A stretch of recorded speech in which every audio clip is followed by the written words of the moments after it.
matin au soir, des symphonies blanches ou noires. Beethoven est là, venez voir, voici la bande à Mozart.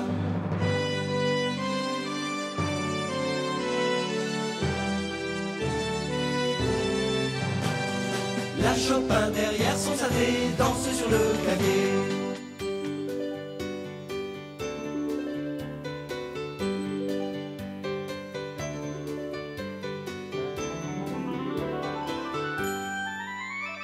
Il chante, fait de la batterie, c'est un vrai ténor Verdi.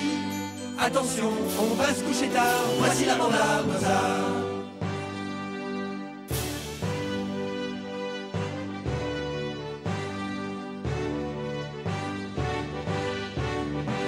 Mozart mène la partie, c'est lui qui les a réunis.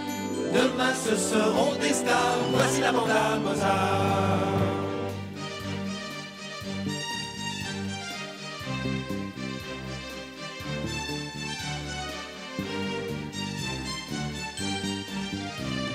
Avec Mozart et ses amis, venez jouer les mélodies, à faire rêver le paradis jusqu'au bout de la nuit. Voici la bande à Mozart.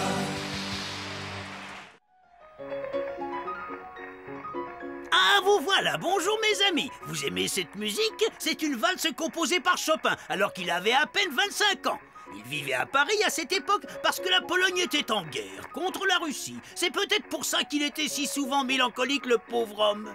L'année où il composa cette valse, il vivait comme un prince. Mais ses pensées étaient toutes pour une femme qu'il avait dû laisser dans sa Pologne natale. Oh, mais la vie sentimentale de Chopin, c'est une autre histoire. Aujourd'hui, nous allons parler d'une valse, ainsi que d'une manifestation sportive à laquelle nos héros ont pris part.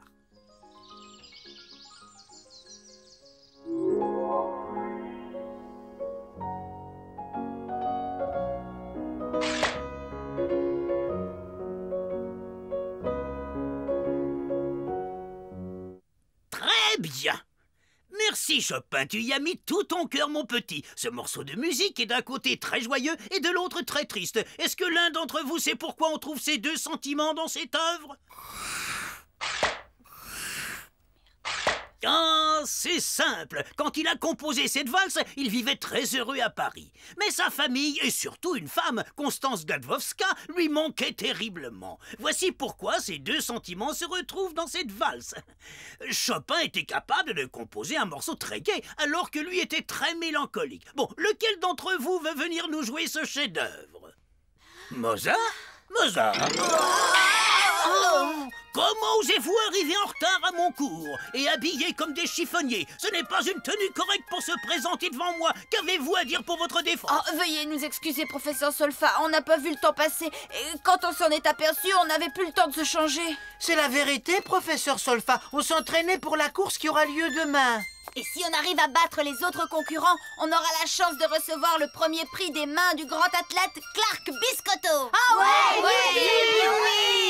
Ouais, c'est une super idée, les gars. C'est moi le plus rapide de la classe. Je vais ridiculiser ces deux minables. Très bien, les enfants, ça me donne une idée. Ce genre de compétition a besoin d'une œuvre musicale pour la cérémonie d'ouverture. Ouais, ce sera un peu comme aux Jeux Olympiques. Ils auraient peut-être besoin de majorette. Pourquoi pas, Gina? J'en parlerai aux organisateurs. Qui parmi vous veut composer une musique d'inauguration pour demain? Moi, j'ai déjà le morceau en tête. Ce sera un truc super cool, professeur Solfa. Mozart, Beethoven, Chopin et Verdi, vous êtes réquisitionnés pour composer l'hymne d'ouverture en un temps record. Et je vous dispense de cours pour aujourd'hui. Ça vous donnera plus de temps. Toujours les mêmes, c'est pas juste. Au contraire, Blackie, je vais te donner l'occasion de montrer tes talents de musicien à toute la classe. À toi de venir au piano et de nous faire entendre autre chose que les ronflements que j'entends tous les jours. Ah, j'oubliais, le playback n'existait pas du temps de Chopin. Ce serait vraiment génial si l'un d'entre nous pouvait gagner cette course. Ah ouais, mais comment être sûr de gagner? Moi, je suis un peu inquiet, Mozart. Hop, et ya! Pourquoi tu t'inquiètes? Ça fait 2 semaines qu'on s'entraîne à fond. Oh, waouh! Vous feriez mieux de ne pas compter sur moi pour la victoire. Je suis trop lourd et trop lent. Et moi, je suis trop déprimée. Allons, ressaisis-toi, Chopin. Pense un peu à ton compositeur préféré. C'est dans ces moments de tristesse qu'il a écrit ses œuvres les plus joyeuses. Quant à toi, Beethoven, tu es bâti solidement. T'as un tas de muscles, t'es le gars parfait. D'accord? Oui, des muscles et de la graisse. Mais de quoi tu parles? Il ne te faut qu'affiner un peu ta taille, c'est tout. Oh, tu crois qu'en affinant un peu ma taille, ça peut marcher? Et si je perdais quelques kilos, ça pourrait peut-être s'arranger? Ah ouais, sûrement. D'accord, c'est décidé, je me mets au régime. Ah ouais? Mais oui, vous croyez que je peux y arriver? C'est ça, moquez-vous. Tu sais quoi, Beethoven? Pour te donner du courage, on va tous se mettre au régime. Ouais, on est avec toi. Non, il n'en est pas question, pigé. Oh, mais s'il te plaît, papa. Non! C'est hors de question. Je ne veux pas que mon fils s'abrutisse en faisant du sport. Est-ce que tu m'as compris? Prends plutôt exemple sur eux si tu veux être millionnaire. Et arrête de sourire bêtement quand je te parle.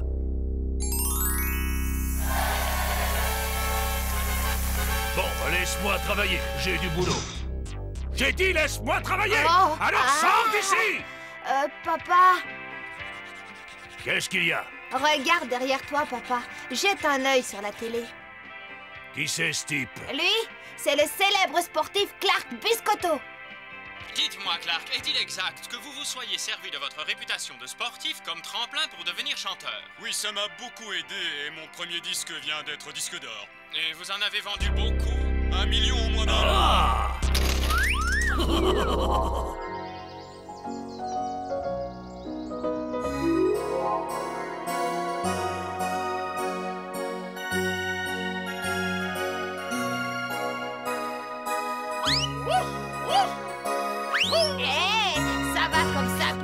Oublie-moi un peu, tu veux. Regarde, il t'a rapporté ta baguette, c'est gentil.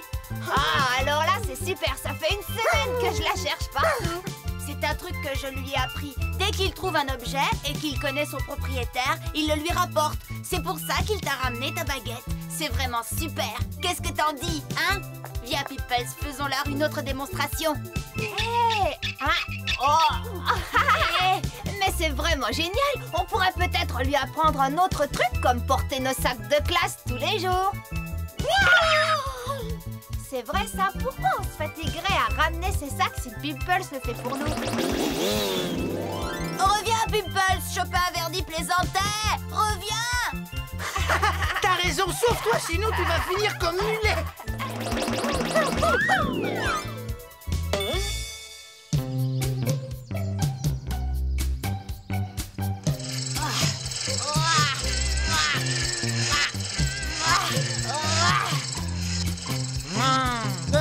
Concentré de vitamines A, B, C, D, c'est plein d'énergie.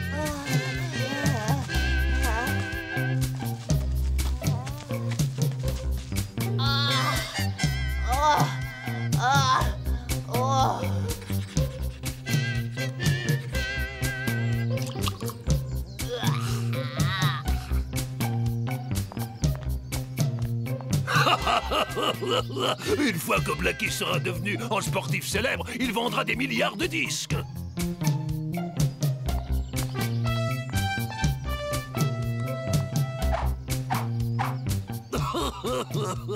Contre ses demi-portions, il va sûrement gagner. C'est un scandale qui de voir ça dans mon restaurant. Votre idée ne me plaît pas du tout. Regardez les amis, je commence à perdre mes pantalons. Encore un petit effort et je vais battre le record du monde de Clark Biscotto. Les gars, c'est délicieux, vous devriez goûter. Bon appétit les gars, je vais aller me peser. On se verra plus tard. Au revoir Don Giuseppe. Au revoir.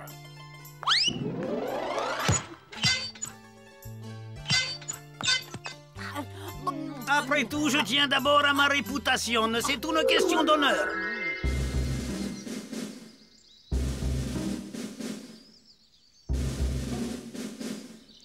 J'aime bien ton costume, Verdi. Et avec un si joli survêtement, tu vas gagner, Chopin. Et regardez celui de ce pauvre Blackie. Attention, à vos marques. Prêts? Partez!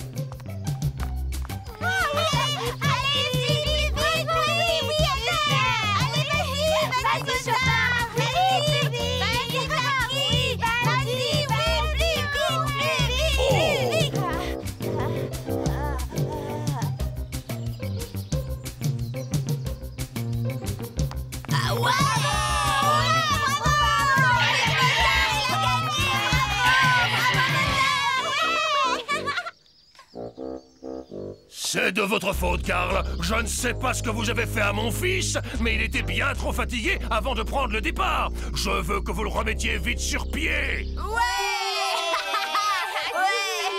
Je ne veux plus voir ce Mozart et sa bande dans ce stade. Faites en sorte qu'il déclare forfait pour la finale. Je veux voir Blackie gagner.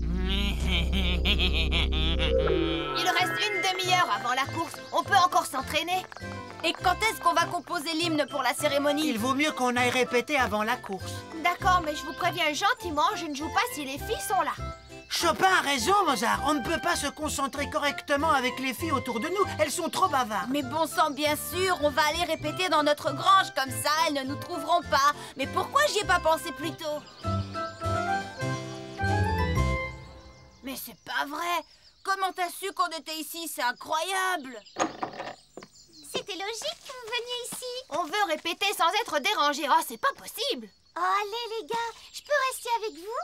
Si tu veux vraiment nous rendre service, Anna, va voir le prof de sport et dis-lui qu'on sera là dans 20 minutes.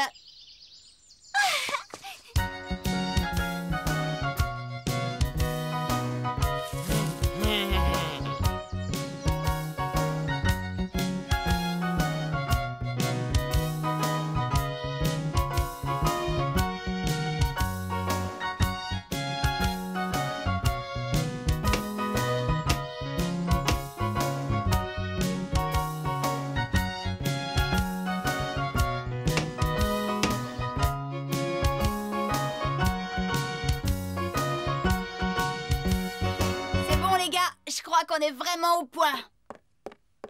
Oui. Et t'as vu ça, Mozart? Mais qu'est-ce que ça veut dire? C'est très étrange, même la fenêtre est bloquée. C'est bien ça, j'ai entendu quelqu'un planter des clous pendant qu'on jouait. J'ai vu quelqu'un faire ce genre de truc à la télévision.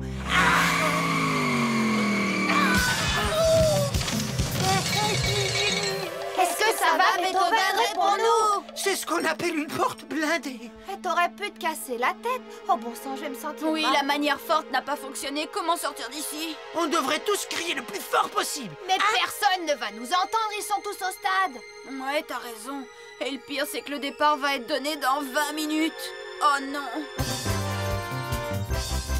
Mozart a dit qu'il serait ici dans 20 minutes. Espérons qu'il ait mis sa montre. Oh, regardez un peu cet idiot de Blackie.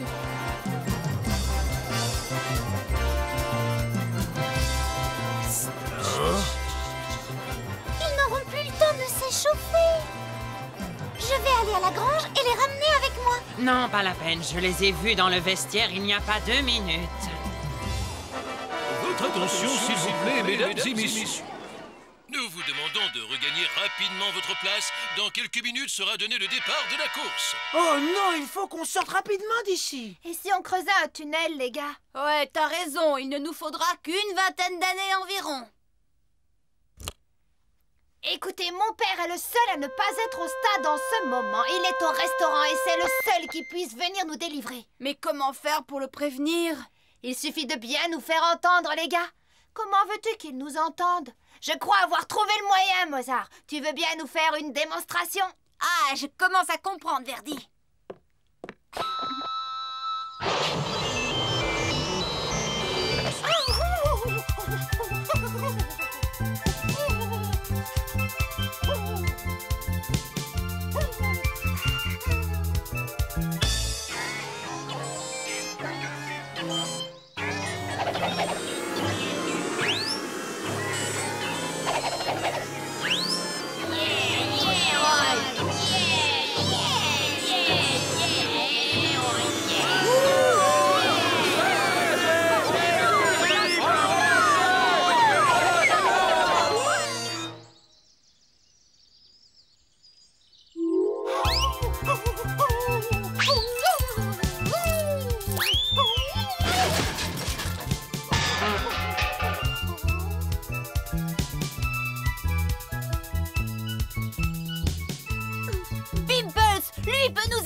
C'est exact. Il peut aller porter un message. Mon père viendra dès qu'il aura lu ce papier. Viens par ici, Pimples. Ça ne marche pas, il ne le prend pas. Mais c'est vrai, ça. Il faut lui faire sentir un objet qui appartienne à mon père pour qu'il puisse le rapporter. Voyons, c'est le mouchoir de mon papa.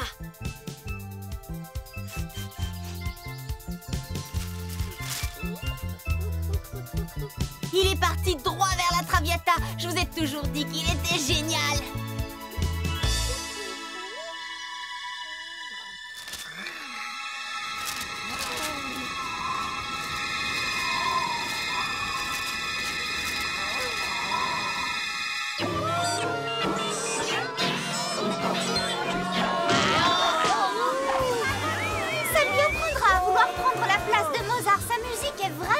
Ces idiots ne connaissent rien à la musique. Blackie est un avant-gardiste, mais ils changeront d'opinion une fois qu'il aura gagné cette course. Suffit d'attendre, il va gagner. Vous m'avez entendu, Carl? Il a plutôt intérêt à gagner. Faites en sorte qu'il avale la mixture concoctée par ses amis Crick et Croc, et il vaut mieux pour vous que ce soit efficace. Pigé? Pimples vient de revenir. Il a donné le message. On va bientôt être délivrés. Oui. Mon père a dû lui donner cet os pour le récompenser. Il ne devrait plus tarder. Hurrah! Don Giuseppe va venir nous libérer et on va gagner cette course. Hurrah, hurrah, hurrah! Bien joué, Pimples. Heureusement qu'il est là. J'ai cru qu'on allait mourir de faim ici. Quoi ça? On dirait un message. Quoi? C'est pas vrai! C'est ton message, Verdi. Pimples ne l'a pas remis. Mais c'est une catastrophe. On va perdre la course. J'ai fait ce régime pour rien? Tous ces efforts pour mourir de faim dans cette grange. Pimples n'a pas dû comprendre que ce mouchoir était à Don Giuseppe. Si on lui faisait sentir l'odeur de la nourriture, ça irait peut-être. Oui, quelque chose qui sente comme à la Traviata. Essaye avec ça, ça sent les spaghettis. Pimples! Hé, Pimples! Va chercher mon papa et t'auras un énorme plat de spaghettis pour te récompenser, mon chien. Venez les amis, il faut encourager Pimples. Spaghetti, cannelloni, lasagne, tortellini, ossobuco, pizza, mamma mia, ça va être bon tout ça. Va chercher Don Giuseppe.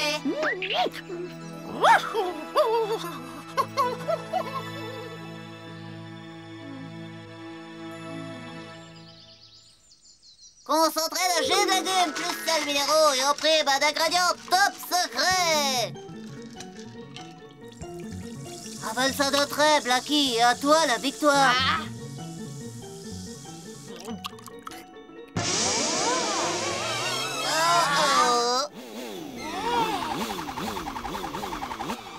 Les concurrents de toutes les écoles au départ, s'il vous plaît. Bien, à toi de jouer, Blackie. Vous avez dû forcer un peu la dose.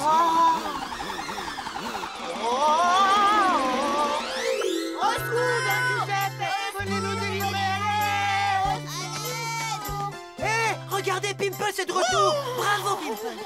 J'espère qu'on sortira d'ici. Mon papa va nous délivrer. Oh, je n'ai pas l'outil. Ceci devrait faire l'affaire. Ah ouais! Poussez fort contre la porte et mon signal. Allez-y. Oh non!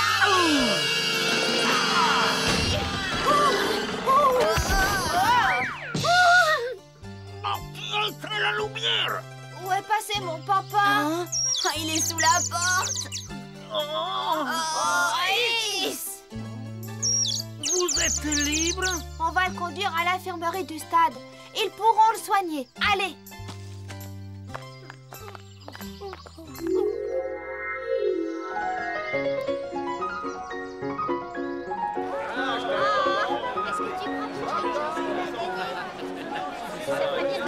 Ah, dépêchez-vous, donnez le départ. Je suis fin prêt à aller.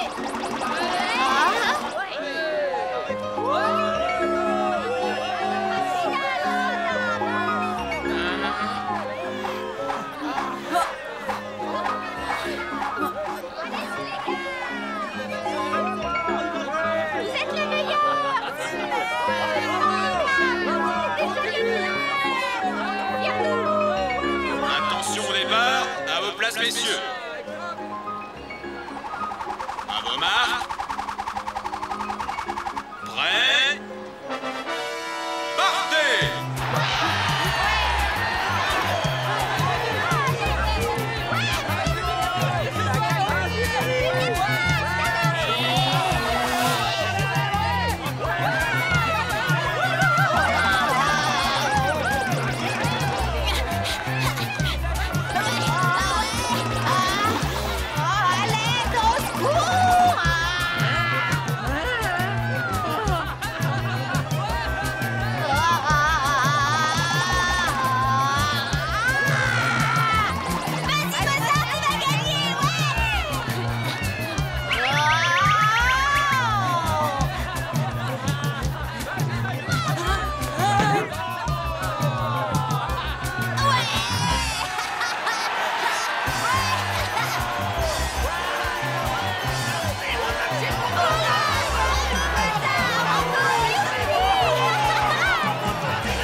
parler.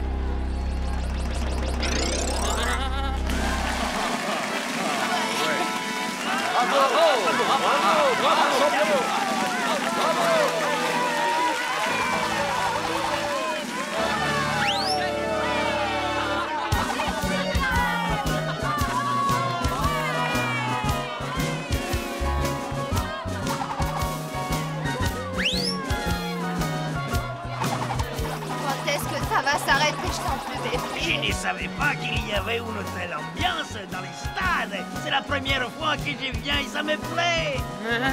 C'est pas de ma faute, Monsieur Cole. C'est Crick et Croc qui m'ont augmenté la dose. Restez ici car je vais vous le faire payer très cher.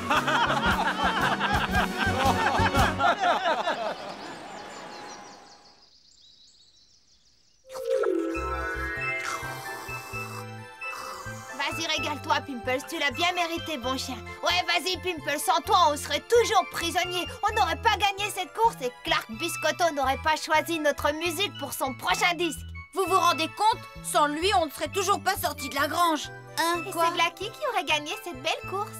Pauvre Blacky, il ne tient plus sur ses jambes. Je me demande bien ce que Crick et Croc lui ont fait avaler pour qu'il se retrouve dans un état pareil. Ça lui servira de leçon. Pour gagner, on n'a pas besoin de doping. Tous les vrais sportifs le savent. En tant que héros de la journée, je te confie ta première mission de coursier patenté. Oh.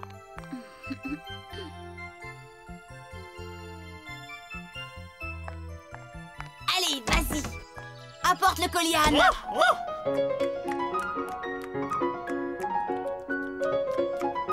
Ce chien est vraiment très intelligent, qu'est-ce que t'en dis? Mais je te croyais au régime, Beethoven. Il est temps que je reprenne des forces, je perds tous mes pantalons. Vous avez vu comme Pimples comprend vite. Je lui ai donné le collier en lui disant de le porter à Anna. Et il est parti chez elle. Oh, c'est sûrement elle. Il a fait drôlement vite, Pimples. Ah oui. Ah, mais où est-elle, Pimples? Pas si vite, jeune homme. Est-ce que ce collier t'appartient, fiston?